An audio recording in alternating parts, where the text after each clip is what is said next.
Joining us today. I'd like to acknowledge the presence of Dr. Mary Bassett and thank her once again for her leadership on everything since she took office. It's been extraordinary to work with you, Dr. Bassett, and we're going to be talking about COVID in a couple minutes, monkeypox, as well as abortion. So you certainly have a lot on your plate, but we truly appreciate all the work that you do.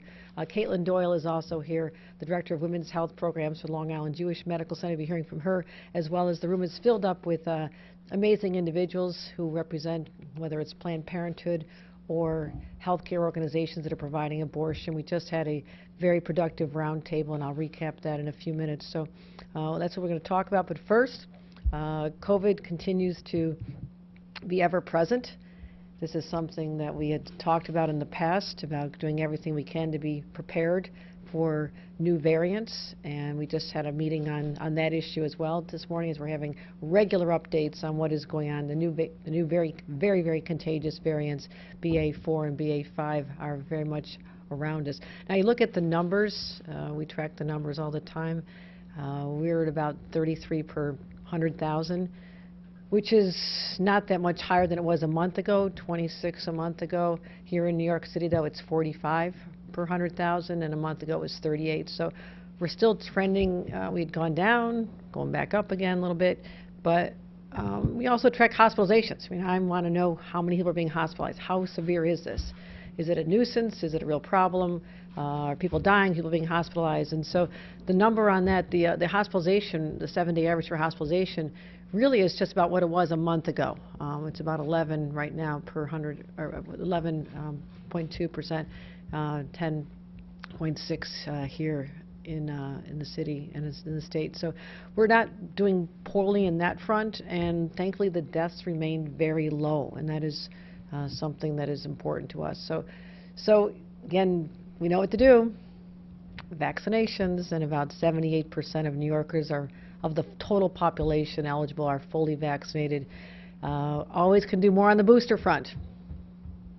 What is your excuse? They're available. 53% of New Yorkers have been totally boosted.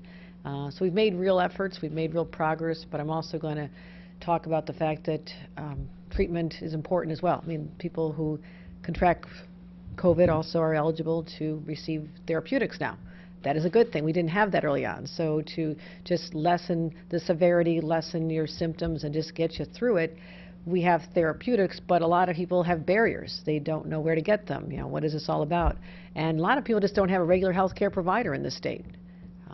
So yesterday, proud that we launched a new free hotline, so every New Yorker can contact one of our treatment centers here in New York City. You have a phone number, 212-COVID-19. That's clever. And outside of New York City, it's 888-TREAT-NEW YORK. So that's available 24 hours a day, 7 days a week. So if you test positive, we have a lot of test kits. I know because I ordered 92 million of them. We have plenty of test kits in our state. We also want to let you know that there are therapeutics that can help you get through that. That's what I availed myself of, and I didn't have too many symptoms when I tested positive on Mother's Day this year. I'll never forget that. So we have the phone numbers for you there, and also I want to thank New York City Health and Hospitals for their partnership. We're also launching a media effort, $1 million, a paid media effort to let New Yorkers know the facts about COVID still. Don't be immune to this. It's still ever present. Also, the options they have for treatment. It's running in English and in Spanish, TV, radio, online. So we're reminding everybody it's summertime. The numbers tend to go down a little bit more in the summer when everybody's outside.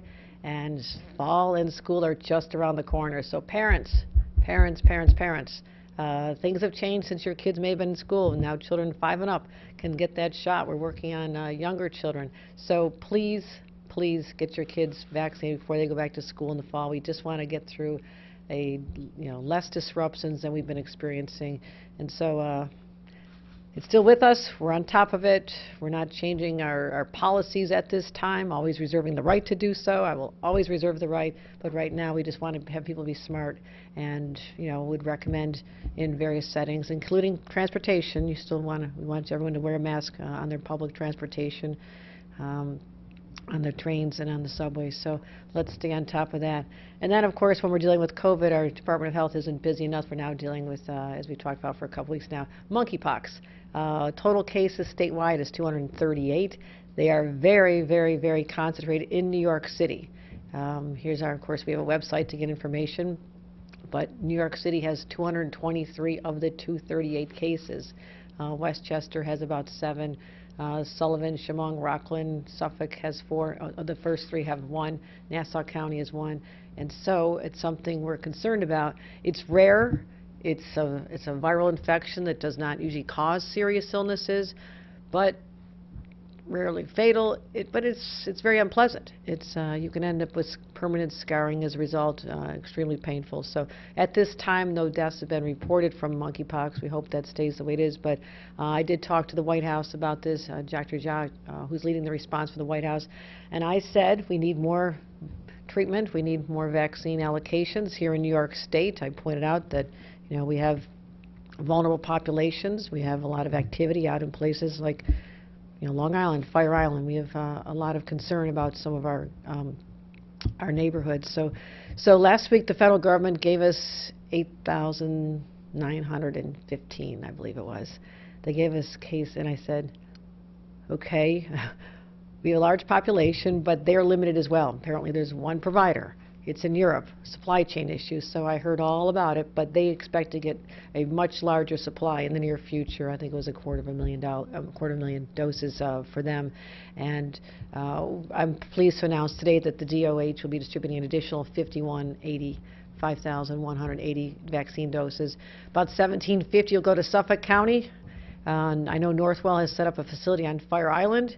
Appointments are currently full, we're told, but we encourage local residents to keep checking. About almost 1,500 to Westchester, 1,200 to Nassau, and 620 to Saratoga County. So we're tracking our vulnerable areas. We're getting the doses there based on smart allocation, but we truly, truly wish we had more. New York City received their own allocation from the CDC, about 14,500. That's good news. And I know that New York City will be releasing more appointments at 1 o'clock today. So if you've been waiting, check in at 1 o'clock. So that'll allow more people to, have access to it. But if you suspect you have it, make sure you see your provider. It is contagious. And we also launched a public relations or public education campaign about this. But what I've conveyed to the White House is that we've received about 14% of doses allocated nationwide, but we have more than 14% of the nation's cases, so we're going to continue to press for more doses so we can continue to be on top of this as well. Thank you, Dr. Bassett, for yet another healthcare crisis, but you're up for it, and I thank you and your entire team for what you do. So speaking of healthcare crises, this one's hard to still talk about. The realization that with the reversal of Roe v. Wade just a short time ago, they stripped away the rights of millions of women. It is hard for me to stand here as the grandmother of a 2-month-old and realize that my granddaughter has fewer rights than I had. That was never the trajectory of our country. Rights were always expanded, and now we have a different dynamic. But we fight back. New York State, we're not going backwards, and I made a promise to New Yorkers and women all across this country. Any woman in need of health care, reproductive health care, will be welcome with open arms here in New York State, and I intend to keep that promise. We talk about our history. 1970, 3 years before the rest of the nation, a Republican legislature, I love to point that out, a Republican-dominated legislature, Republican governor, ensured that women had the right to reproductive decision-making over their own bodies. They had control back in 1970, 3 years before the rest of the nation. In that time, women across the nation in search of health care, reproductive health care, came to New York. We had over 400,000 abortions were provided, 2/3 of which were to people out of the state. So why do I tell you that? Well, fast forward to 2022. We may be in a similar situation. In fact, we are in a similar situation where, as we call around and talk to providers around the state, places like Western New York are seeing a major increase in women from Pennsylvania, which has more restrictions, Ohio, we're seeing a surge of cases from elsewhere. They're coming now to our providers, and we saw this, we knew this would happen, not just from 1970, just common sense told us they're going to come here. And so right before as I mentioned before this press event, I had the opportunity to meet with some of the leaders in this, and we talked about their challenges and the conversations they're having with providers and their contemporaries in other states. And there's a lot of fear out there, a lot of anxiety, and fear of legal prosecution. So we raised some issues. We talked about some issues about training. For someone being trained in the medical profession in some of those states, part of their residency training means that they would have to be, performing abortions, have exposed contact to actual live patients, not just in a textbook. And what role can New York State play in helping continue people's education? What other role can we play in people who now, and there are cases where people have had to close their practices in other states because there's not going to be any more patients, welcoming them here to the state of New York. Are there barriers to that? If there are barriers, what are they? How we get through them? Certification from state education department, conversations with them about how we can reduce some of the barriers for doctors who are in other states that are seeking to continue their work. So these are the individuals on the front lines, and I thank you for what you've done, and we're going to continue the conversations.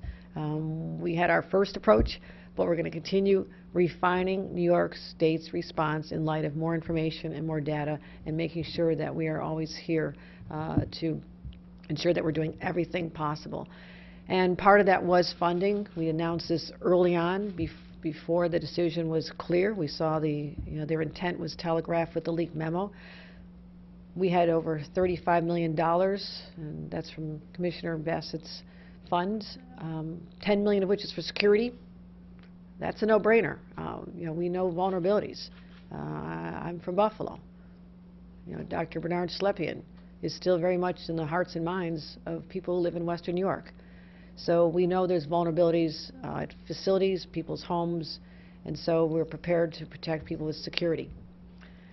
$25 million also to launch the Abortion Provider Support Fund, the largest of its kind in the nation. And so our conversation today was about how this can be used to help people. So today we are announcing the first $10 million of actual grants to the providers, where they're going, and those will go to 13 organizations with 63 facilities and clinics across the state. And many of them were represented here today talking about how they're going to be able to do more hiring and expand their operations and how they're anticipating this. So now it's official. As of today, the first $10 million is out there. We want them to hire more people.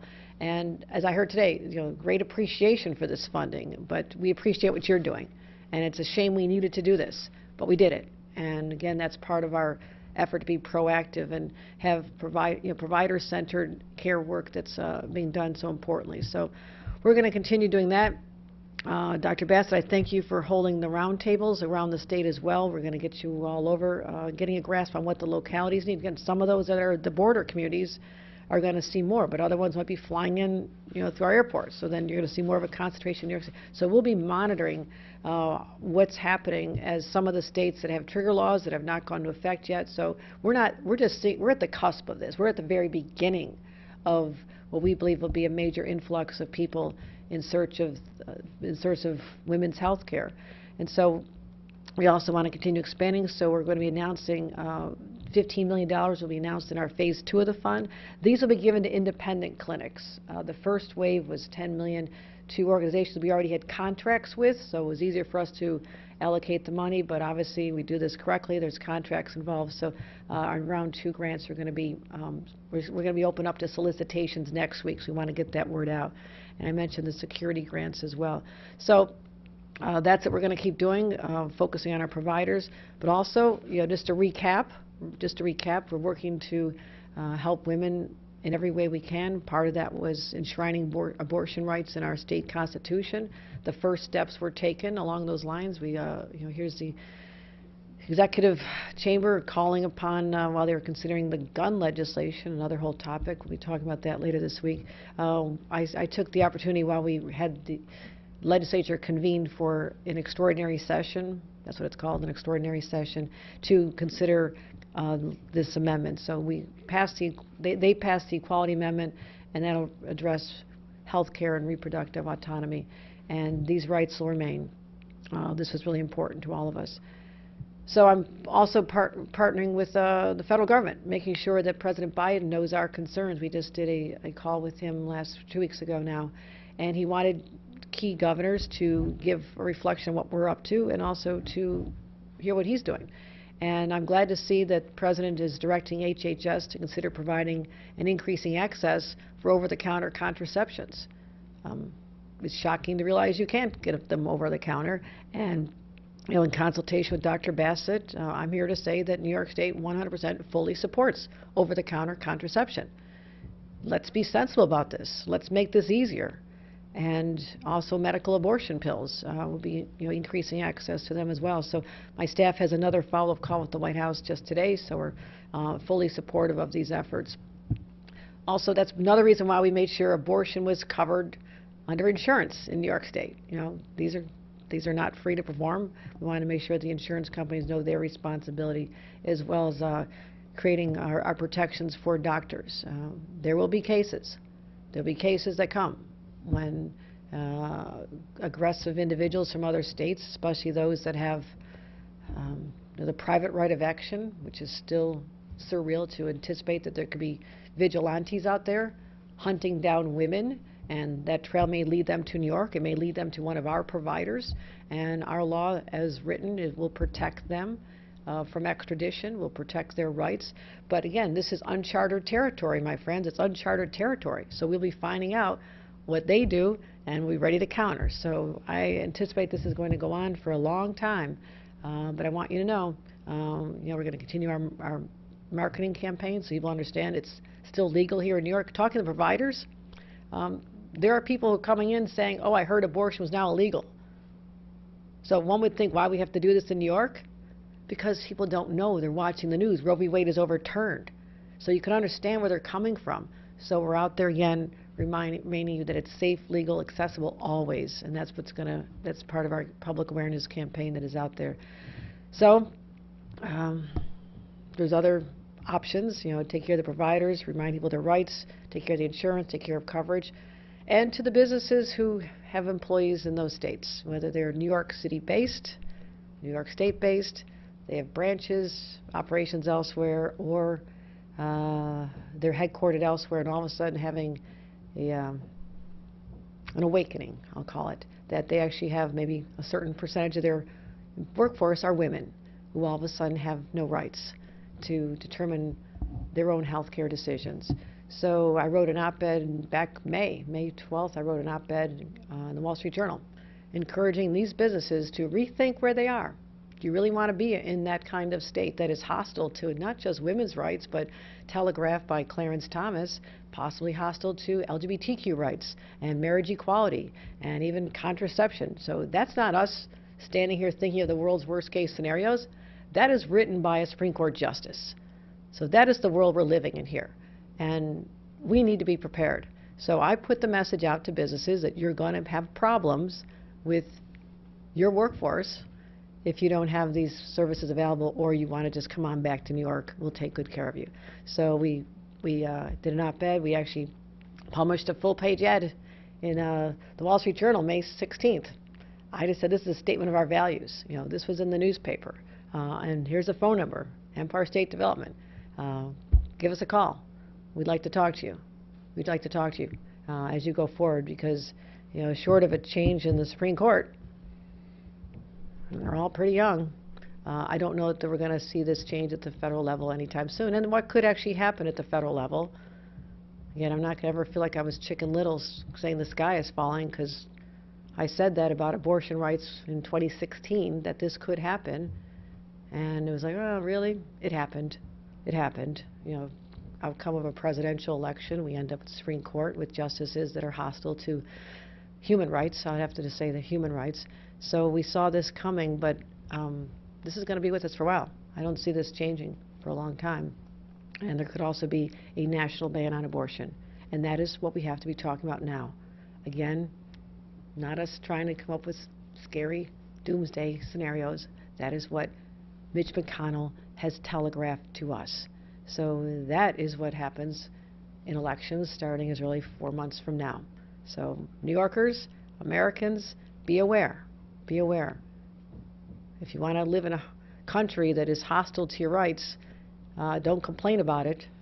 You don't like that idea, do something about it. And so we'll be talking about that as well. So companies that are enlightened, we encourage you to come here. Know that your employees have rights here that they may be not having in other rights. And so it is a frightening time. But it's in our DNA as New Yorkers to fight. We're hardwired to fight. We fight back hard. We anticipate scenarios, we prepare for them, we adapt to changing circumstances, and that's why I'm going to keep in touch with the providers and people all across the state to hear, what are you seeing on the ground, what else do you need from us, how bad is it, and what are you hearing from across this country, because New York State will always be a safe harbor. So with that, I will be happy to introduce Dr. Mary Bassett to talk to us about the work that she's doing, and again, my gratitude to her is undying for what she has had to step into and the work that she does. Thank you so much, Governor. I have to say, I mean, it's such an honor to work for somebody who is so courageous and unflinching. So thank you, Governor Hochul, for all that you do. And as you've heard, we've just had a really rich conversation with healthcare providers at our roundtable conversation. This is the beginning of a dialogue that we are committed to maintaining as we work in partnership with doctors and nurses and administrators who provide abortion care services for New Yorkers. And we in New York are very much aware of the important role that we play in the nation. And our commitment is not only to the residents of New York, for whom we obviously have a key responsibility, but to the whole of this country. We know that there are 26 states which are expected to ban abortion on demand, and there may even be more. Many of these states have no exception to abortion, even for rape and incest. And all of you have heard the really terrifying story of a 10-year-old rape victim who had to travel out of state to end a pregnancy that was a threat to her health, as well as obviously something that she shouldn't have been required to receive anything but immediate and dignified care.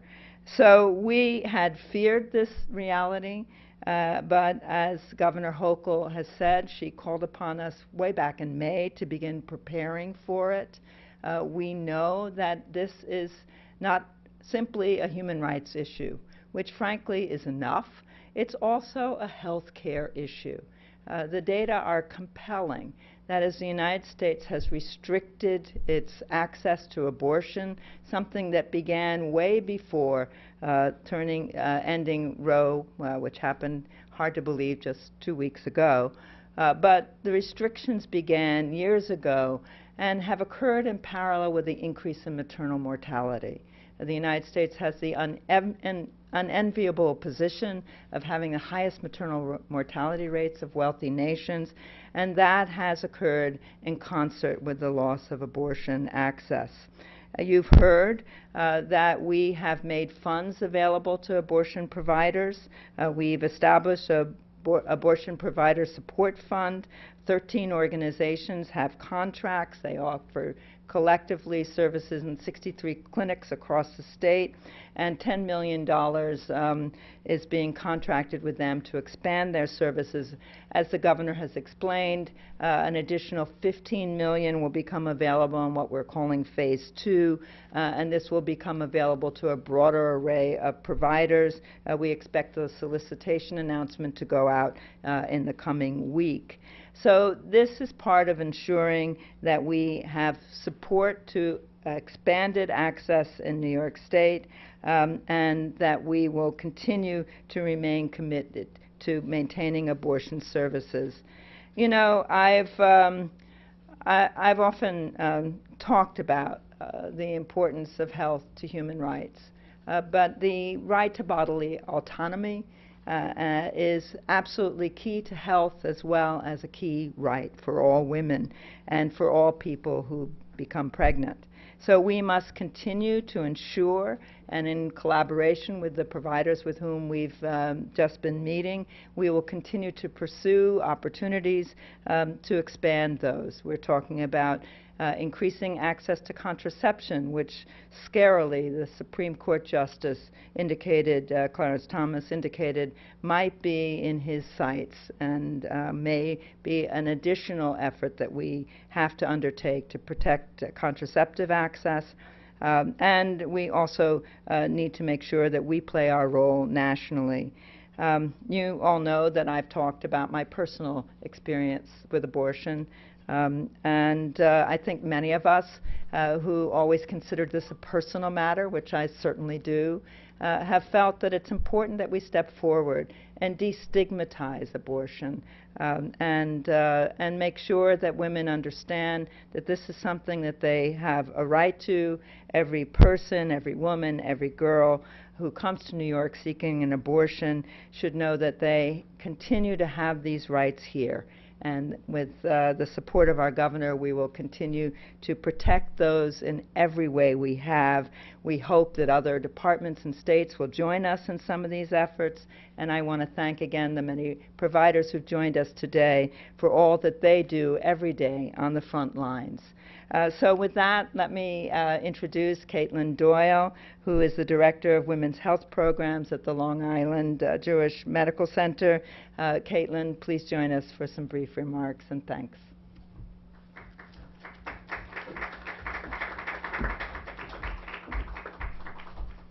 Thank you, Commissioner Bassett, for the introduction, and thank you, Governor Hochul, for convening providers here today who are pleased to receive this grant as part of the first phase of the Abortion Provider Support Fund.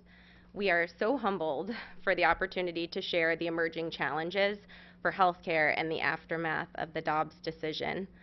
Although many in the field have been preparing for years, the consequences are expansive, complex, and will further exacerbate inequities facing our most vulnerable communities.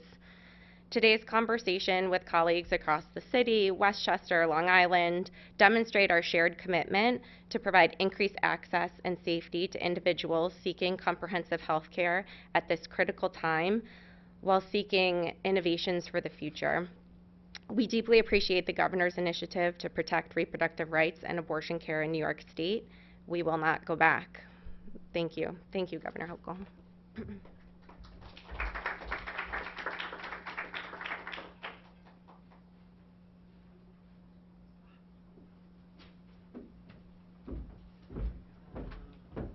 We'll be back to take some questions from the press momentarily. All right. Thank you.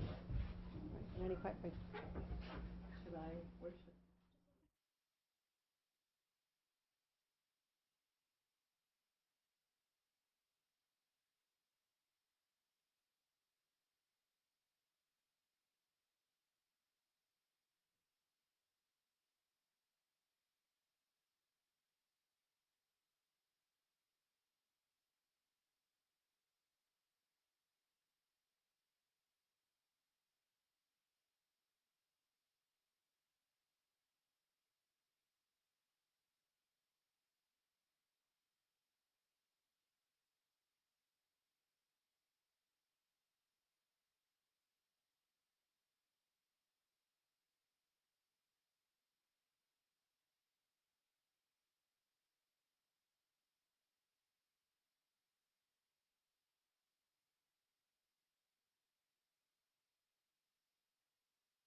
Actually, I mean that. It's nice to see everybody.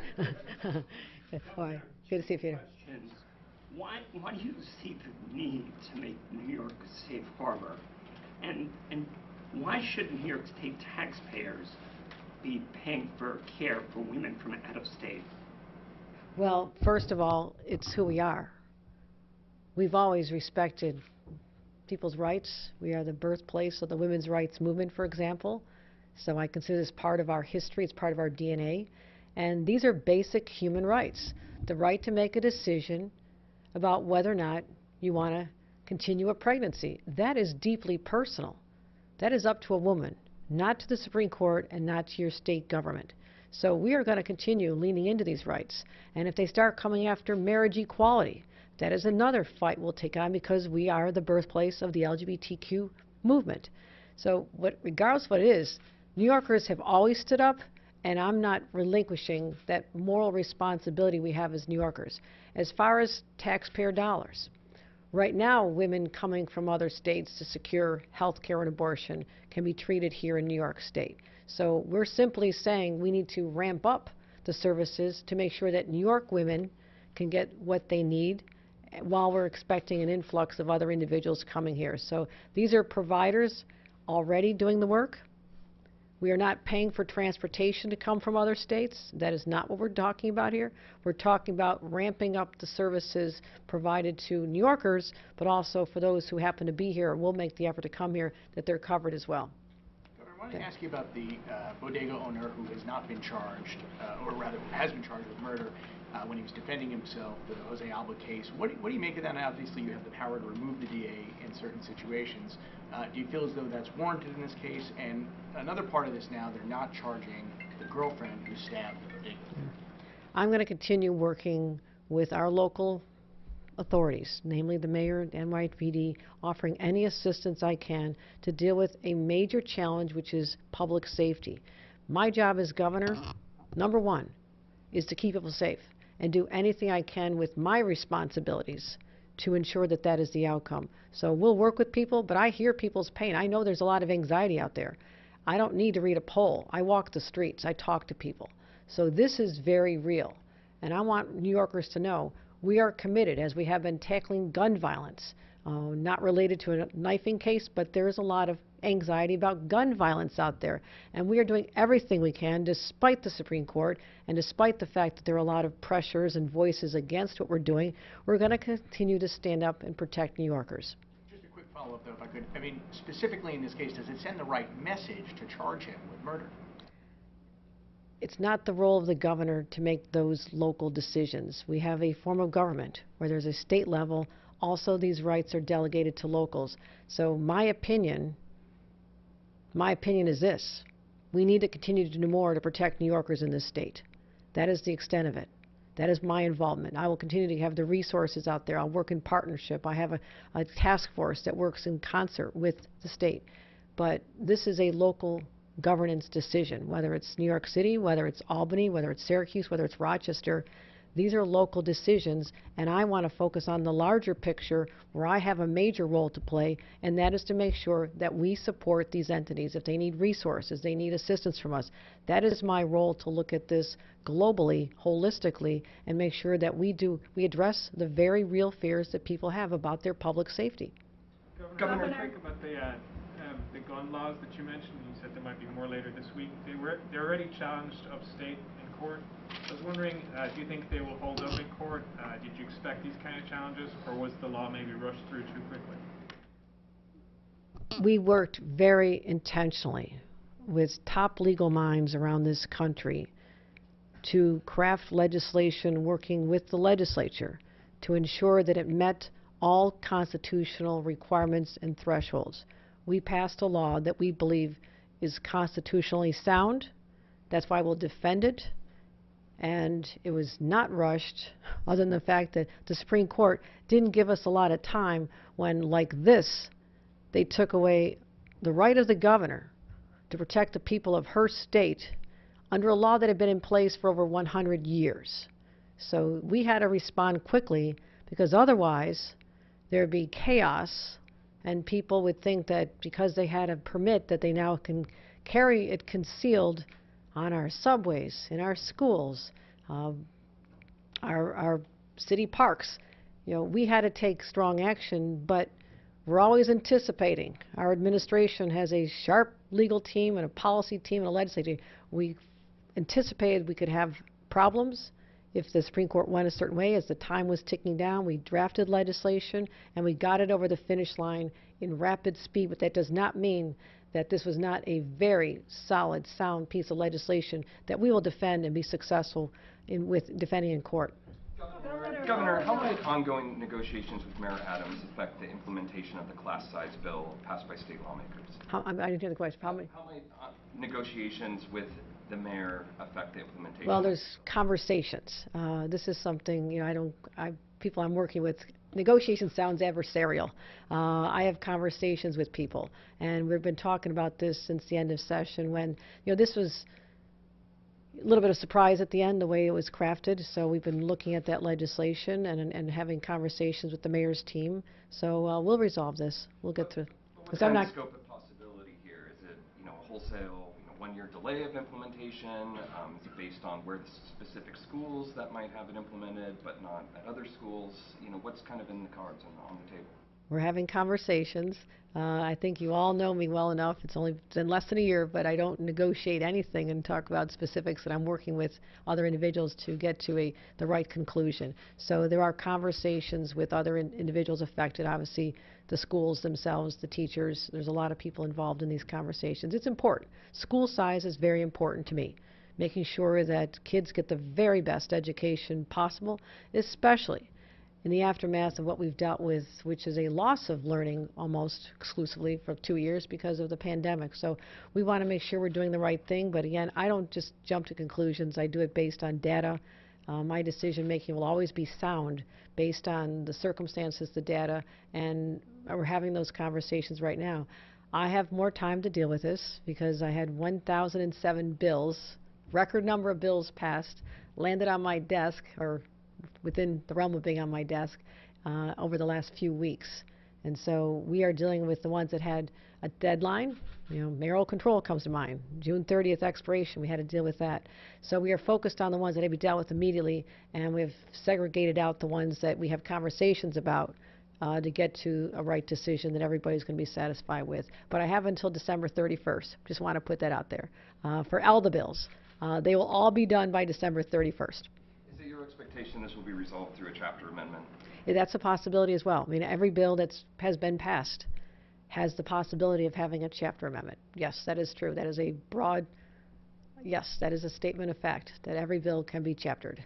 Governor, a bill, speaking of bills awaiting your signature, a bill that would restore independence to the Public Authorities Control Board is currently awaiting your signature. Lawmakers and good government groups are calling on you to sign it before the board votes on Penn Station, which could occur as early as this summer.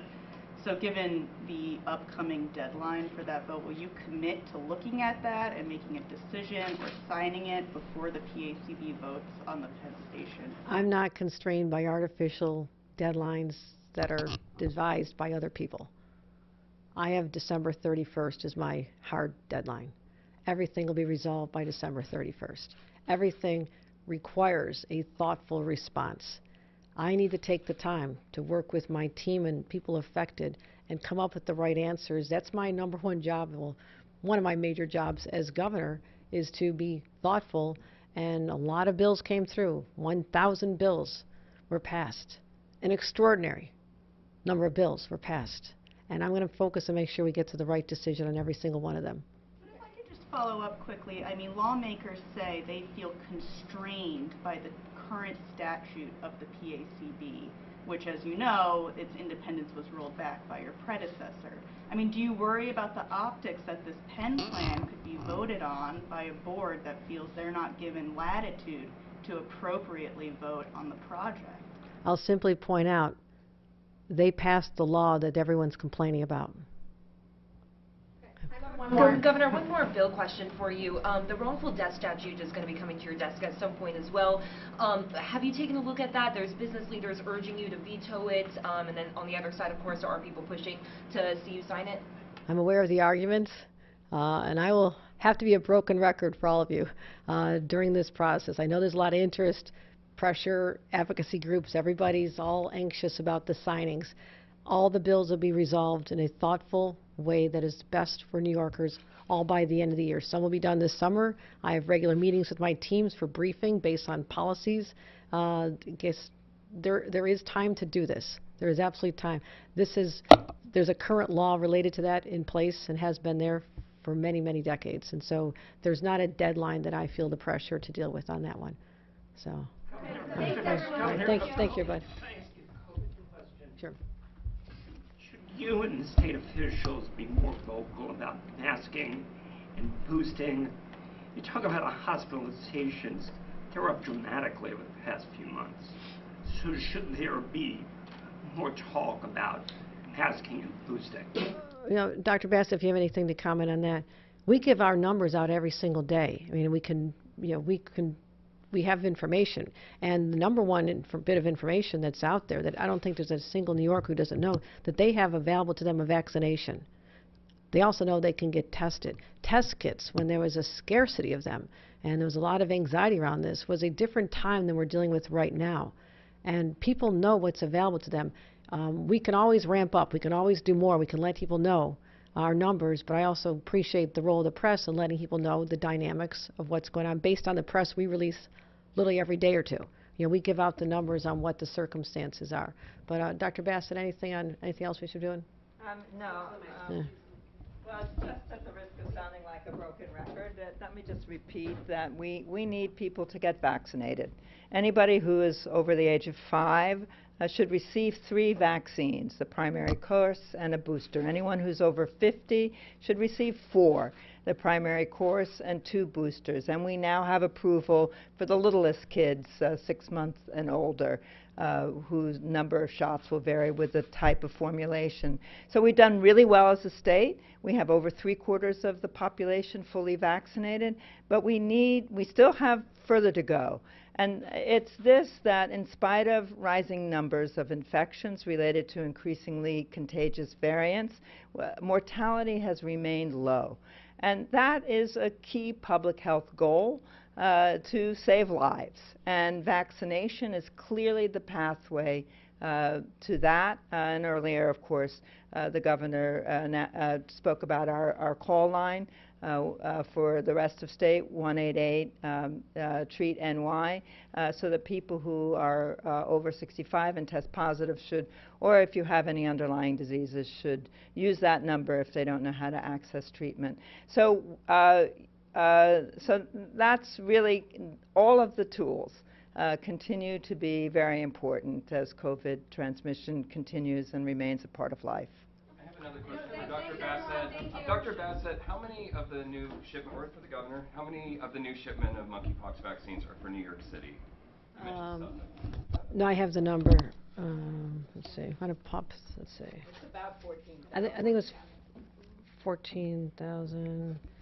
New York City. That was the first tranche. The second tranche, which is about 20,000 doses for the state, is about 14,500 for New York City, and the remainder for the rest of state. New York City gets its allocation from the federal government, independently. The federal government makes up those numbers. And the demand, as you know, is high, and New York City has the highest number of cases in the nation. That is 1450 for the city, directly from CDC, and 5180 for the rest of the state. Okay. All right. Thank you, everybody. Appreciate you coming out.